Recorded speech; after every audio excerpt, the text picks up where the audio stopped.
this week?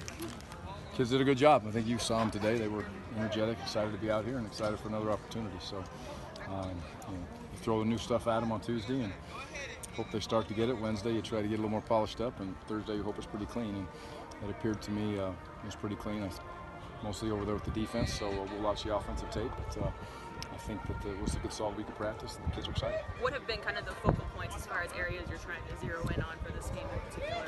Well, I think if you talk about a team, in my opinion, we still have yet to, put a good, really 2 or 3 consistent quarters together as a football team, offense, defense, and special teams. And in this league, that's imperative. And we'd like to say it's all 4 quarters. It doesn't always happen that way, but that's really an emphasis with the team, and that's something you talk a lot about, but you have to be able to get that done. And on the offensive side of the football, it's going to be consistency. Take what's there, be efficient in the run game, give ourselves an opportunity to have manageable third downs, keep the chains moving, and score points. And we've got to be able to get that done, and that's a big part of it. On defense, we've done. Got to get ourselves in a position to get in those third downs and then win them, regardless of how we have to win those third downs. Get off the field, make the other team punt, and understand, especially in this game, Washington State is going to have their opportunities to move the football. They always move the football. It's hanging in there. Get to the next play, get to the next drive, you get to the red zone, kind of buck up a little bit and find a way to get out of it. So it's I think the scheme is in place to help the kids go get it. And like I told them after practice, they'll go out there and they'll get a W when they absolutely deserve that. And I think they've worked hard enough. Now they've got to go get it.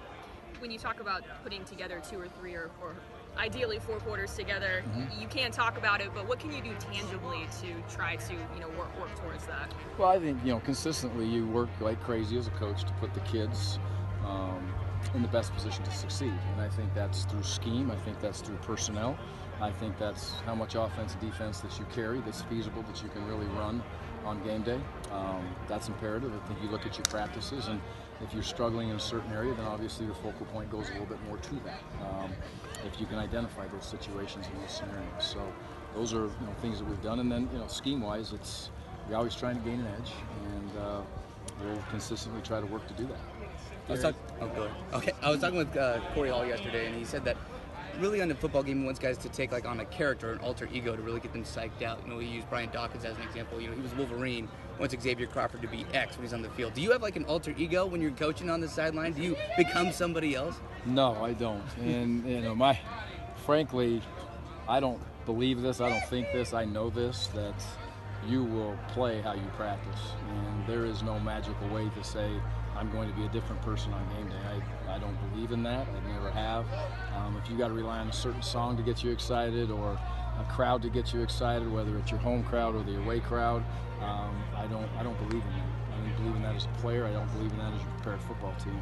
In a football team at this level, you have to have a professional environment. You need to come out and be prepared, and it's your job to be ready on game day. And if you don't like game day, if you're not excited about game day, then is it different? Sure it is, but you've prepared for that moment, and you've got to love it. So every kid should be ready for every game, regardless of the situation. It's an opportunity to compete at the highest level.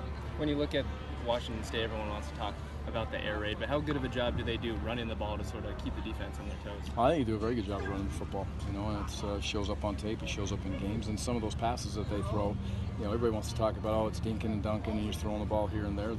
They're basically, at the end of the day, I would imagine that they look at some of those and say, this is an extension of our run game, and it gets the ball to the edges of the defense quickly in some very talented players' hands, and they create speed and space in those situations, and the way they run their formations and their passing trees to get those guys in the flats with speed and space and get the ball out to them, whether it's a quick throw or whether it's a check down. There's a piece of that to their throw game that is an extension of the run game, in my opinion. But they have very good backs, and their 20 personnel package I think is very good. They have 2 backs back there.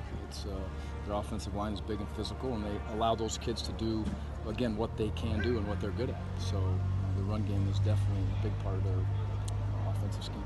You had to deal with targeting a few times last year. Came up again this past Saturday.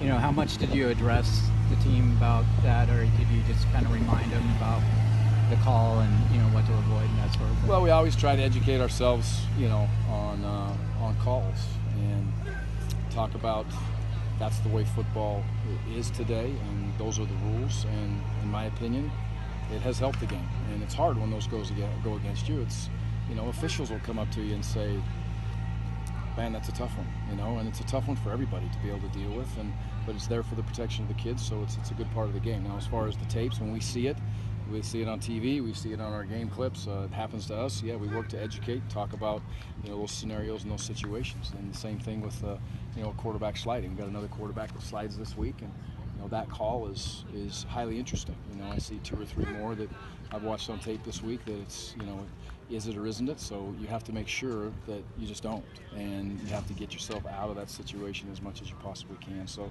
education is a big part of that. Being in the moment, things are going to happen sometimes. How has somebody like Manasseh maybe shown his leadership during a tough start to the season? Well, I think Manasseh loves the game of football. He loves being part of this team. He comes out with great energy every single day, and you know, football is important to Manasseh. There's no doubt about it. But he also has a true feeling of the opportunity that Oregon State gave him, and you know, he's going to finish the rest of this year, and then we'll see what happens with football. But he's going to walk out of here with his degree, and so he plays for a lot of people, which I think that's contagious to a team. Especially the young kids can understand that there's more to it than just them, or quite frankly just their team or their position group. It's much bigger than that. And Manasseh brings that every day, and then he's a fierce competitor. He loves practice, and that, again, that's contagious. So he's a leader by example. He'll be vocal when he sees the opportunity or thinks he needs to be vocal, but he prefers to lead through example on the field and off the field. How have you maybe seen him develop into a team captain since you've been here, coming from, you know, his sophomore year up until this point? Well, you know, Manasseh and I have had a lot of conversations over the course of the last 3 years, and there's been some really, really good times, and then there's been some other times where we definitely had to sit back and understand and learn, and he's earned that captain. I didn't give it to him. He earned that through his teammates, and that's because he's presents himself well on the field, in the weight room, and obviously off the field. If you're voted a captain, you know, we're not there with him off the field. But these kids aren't going to vote somebody a captain that's not doing the right things and not pushing the team the right way off the field also. So, you know, it was a work in progress at the beginning just because he was a youthful young player, and he figured it out. And boy, I think he'll walk out of here and be a highly successful young man, whatever he decides to do. What do any of those conversations particularly stick out throughout the years, as that was like a real turning point for him or for your relationship or anything like that? No, I don't think so. You know, I think it always takes a while to figure out a new coach, and you know, if he's talking real story to you, or if he's just talking. And I think Manasseh knows that whether it's good or bad, I'm always going to try to give him my best advice and push him just like I do all of them. So that learning curve probably takes a little bit with everybody, but nothing really stands out. He's hard work. He's been a good kid, and it's just fun to see kids get into the spot that he is right now.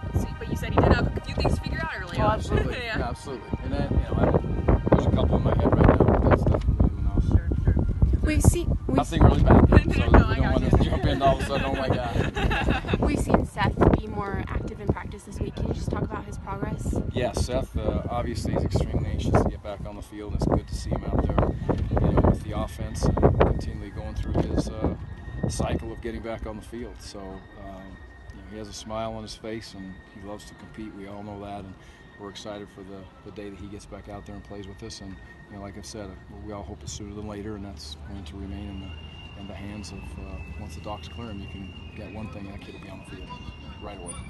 Is it kind of nice to get away from home a little bit? I know that you love playing at home, but I mean, just to take a trip, you know, get on a plane as a team and just kind of maybe regroup on an away game? Oh, it's just fun to be with the kids on a Friday. You know, it absolutely is fun to be with the kids on a Friday and go out and be around them and get on a plane and have those Friday nights. We only get really 6 of those opportunities that are guaranteed. So I look forward to away games. I look forward to home games much more. I would definitely say that.